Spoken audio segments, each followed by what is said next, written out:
पहला सवाल तो मुझे लगता है ये ऐसा सवाल है कि जो हर आदमी का जवाब होगा। अब मैं क्या कहूँ, ट्रैफिक जैम बहुत था इसलिए पहुँच दिल का सफ़र होती है। और मैं सिर्फ बाज़ार के लिए तो फिल्म बनाता नहीं हूँ। और उमराव जान भी एक दिल का सफ़र था, उसके बाद भी जो मैंने कदम उठाए वो भी सब एक हमारी अंदर की जर्नी थी। और मैं अपनी ज़मीन से जुड़ा हुआ हूँ, हालांकि मेरा पूरा दृष्टिकोण अंतर्राष्ट्रीय है, लेकिन हमारी जो ज़मीन है, मेरे ख्याल में हर आर्टिस्ट को अपनी ज़मीन से जुड़ा रहना चाहिए। तो मैं सोचता रहा कि कौन सी ऐसी बातें हैं जो दुनिया को हम बता सकते हैं अपनी सरजमीन के बारे में। और जो सबसे बड़ी बात मुझे लगी वो ये है कि किस तरीके से हम लोगों पर हुकूमत की, किस तरीके से हम लोगों को धोखा दिया गया और हम लोगों को एक तरीके से खंडित किया गया। तो ये वो कुर्बानियाँ हैं जो 1857 में हमने दी थी, जिनका इतिहास दबा दिया गया, जला दिया गया। तो वो जो गुमनाम शहीद हैं आज़ादी के, उनकी बात है ये, उनकी कहानी है, उनका संघर्ष है, उनकी जानेसारी है। और अब इसके बाद तो कुछ कहना मुश्किल है कि इसमें उमराव जान में इसमें क्या मतलब सिमिलैरिटी है और क्या फ़र्क है। उमराव जान अपने वक्त की कहानी है, वो एक अजीब अलग तरह का एक इमोशनल डॉक्यूमेंट था। ये एक इमोशनल्स के साथ साथ ये एक वतन परस्ती का भी इसमें का भी उसमें भावना है, जज्बा है। तो यही फ़र्क है कि वो सिर्फ एक इमोशनल डॉक्यूमेंट था, एक बच्ची की बेबसी की कहानी थी, वो बहुत मुश्किल है उसको दोहराना। और ये कहानी जो है ये वतन परस्ती की कहानी है, जो भी एक बहुत बड़ी चीज़ है, क्योंकि आजकल वतन परस्ती लोग समझ नहीं पाते कि वतन परस्ती है क्या। वतन परस्ती मैं समझता हूँ सबसे बड़ी चीज़ ये है कि एक दूसरे के बीच एक मोहब्बत रहना, यही सबसे बड़ी वतन परस्ती। अगर एक मुल्क ऐसा है जहाँ लोग एक दूसरे को हेट करते हैं तो वो वतन नहीं है। तो ये वो वतन है जिसको अंग्रेज़ों ने हमारे जहन में एक जहर डाला।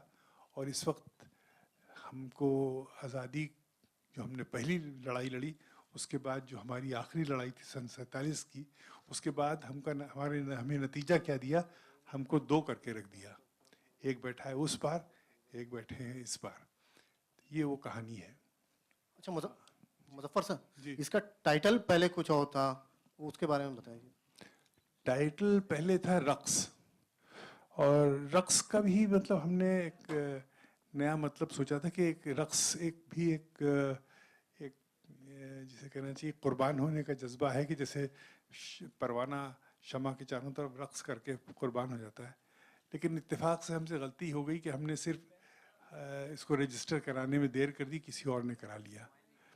फिर जानिसार मुझे लगा कि ये वाकई जो परवाना जो ख़त्म होता है रक्स करके, असल में होता तो वो जानिसारी है ना। तो हम लोगों ने राय ली, हमारे संकल्प में श्राम बैठे हैं यहाँ एडिटर साहब, हम लोगों ने काफ़ी से कुश्ती लड़ी टाइटल्स की। फिर लोगों का सवाल। Imran, firstly, I want to ask you what made you step in Bollywood and who was your inspiration in Bollywood? Bollywood is definitely a very, very big industry. We all in Pakistan look up to Bollywood. Being a TV actor, I've been working in Pakistan for past 10 years. And ever since I started working, I had this aim to come to films. And when we come to, when you talk about Urdu films or Hindi films, Bollywood is definitely the final destination we all think of.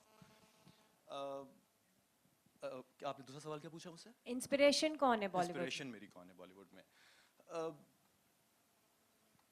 मुझे बहुत से लोग पसंद हैं, लेकिन ये diplomat है।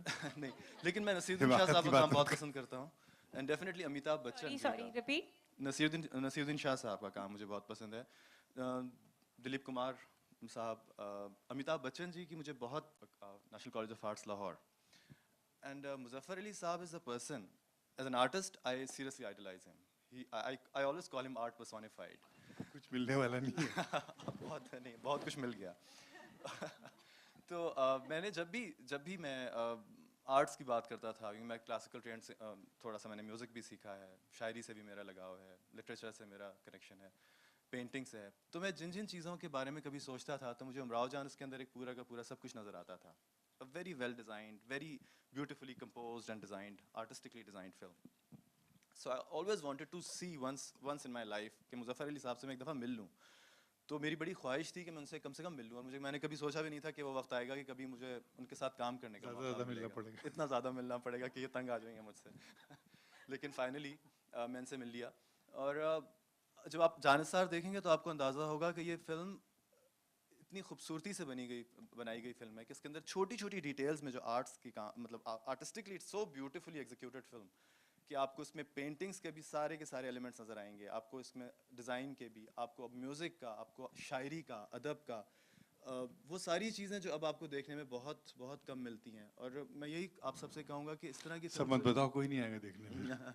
ये फिल्म ज़रूर, क्योंकि अब जो एक ट्रेंड पाकिस्तान हिंदुस्तान में चल पड़ा है फिल्मों का, तो उसमें बहुत सारी ऐसी फिल्में भी हम हिट कर देते हैं जो कि नहीं होनी चाहिए, लेकिन सिर्फ इसलिए कर देते हैं कि वो सब देख रहे होते हैं। लेकिन ऐसी फिल्म ज़रूर देखनी चाहिए जिनसे एक जो चीज़ें ख़त्म हो रही हैं, वो जो रेयर हमारे अंदर एक आर्ट्स की और जो म्यूज़िक की और फिल्म मेकिंग की जो बातें रह गई हैं, वो दोबारा से इस तरह की फिल्मों से रिवाइव होंगी डेफिनेटली। तो आप देखिएगा कि इसका आप एक छोटी छोटी दीवार के पीछे जो पेंटिंग्स हुई हैं उसके लिए भी जो आपने मुज़फ़्फ़र साहब ने जो कैलीग्राफी के लिए जो लोग बुलाए थे, या आपको डिटेल्स आपको देख के अंदाज़ा होगा कि वो कितनी मेहनत और कितने प्यार से किया गया काम है। तो इस फिल्म का पार्ट बनना मेरे ख्याल में मेरे लिए बहुत बड़ी इज्जत की बात थी। As an actor, how difficult was it for you? It was definitely a very difficult role, because I was not playing someone who's from this age, who's a regular boy next door. मैं एक ऐसा लड़के का role play कर रहा था जो 1877 का है, जो अदब भी जानता है, जो लिटरेचर भी जानता है, जो म्यूज़िक भी जानता है, वो अंग्रेज़ भी है, और वो साथ ही वो पूरा इस मिट्टी से जन्म लिया हुआ भी है।